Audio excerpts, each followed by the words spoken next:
Hello guys अस्सलाम वालेकुम। तो अगर आप लोग अपनी एंड्रॉयड से मैजिक्स को हाइड करना चाहते हो, रूट को छुपाना चाहते हो अपने एंड्रॉयड सिस्टम से, तो आप लोग बिल्कुल सही जगह आए हो गैस।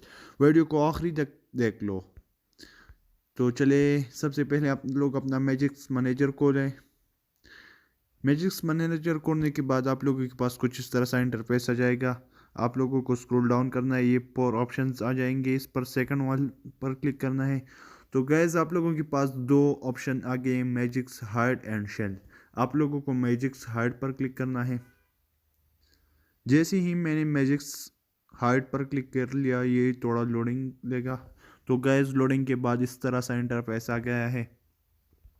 तो मैंने मैजिक्स को सिक्योरिटी फोल्डर और इन तमाम चीज़ों से हाइड किया हुआ है। तो अगर आप लोग सिक्योर फोल्डर या गूगल वगैरह से रूट को छुपाना चाहते हो, अपनी एंड्रॉयड की रूट को, और दूसरे प्लेटफॉर्म से जैसे कि आप लोग फेसबुक यूज़ कर रहे हो उसको छुपाना चाहते हो, तो आप लोग यहाँ से मैजिक्स रूट को हाइड कर सकते हो। तो गाइज़, अगर वीडियो पसंद आई वीडियो लाइक करो और चैनल सब्सक्राइब करो।